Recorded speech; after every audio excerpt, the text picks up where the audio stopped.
रायगड जिल्ह्यातील रोहा तालुक्यामधील वरसे ग्रामपंचायत हद्दीमध्ये सोमवारी रात्री एका 12 वर्षाच्या अल्पवयीन मुलीवर लैंगिक अत्याचार करण्यात आल्याचं उघड झालं।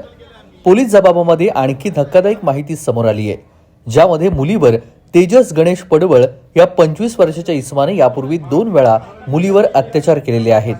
ही घटना समोर येताच आणखी 4 अल्पवयीन मुली पुढे आलेल्या आहेत, ज्यांनी आपल्यावर अत्याचार झाल्याची माहिती दिली। वरसे इथे एक अल्पवयीन मुलगी आहे 11 वर्षाची।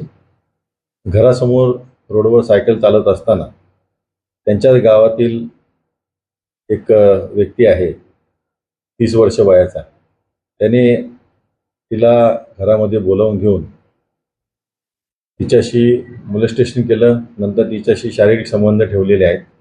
त्या संदर्भात रोहा पोलीस ठाणे या ठिकाणी गुन्हा दाखल करण्यात आलेला आहे। CR नंबर 2/2025 पोक्सो आणि BNS प्रमाणे गुन्हा दाखल करण्यात आलेला आहे।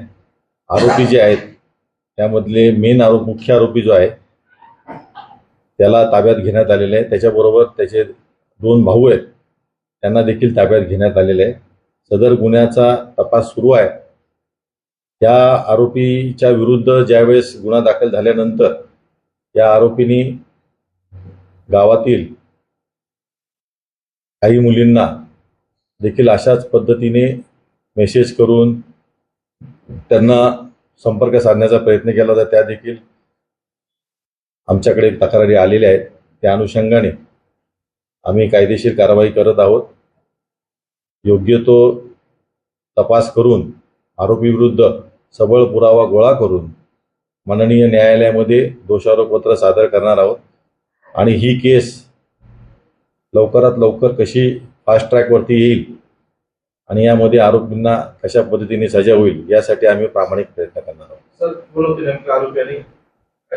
आरोपी तेजस गणेश पडवळ म्हणून आहे, वय 30 वर्ष। पोलिसांनी आरोपीला अटक केलेली आहे। तेजस पडवळ वय 30 या नराधमानं याआधी देखील असे घृणास्पद कृत्य केल्याचं आता समोर आलंय। अल्पवयीन मुलीवर अत्याचार झाल्याचं समजताच वरसेवासियांमध्ये संतापाची लाट उसळली आहे। अखेर संयम सुटल्यानं मंगळवारी रात्री ग्रामस्थांनी रोहा पोलीस ठाण्याजवळ धडक दिली। आरोपीला तात्काळ अटक करा, फासावर लटकवा अशी मागणी ग्रामस्थांनी केलेली आहे। कोकण कट्टा न्यूज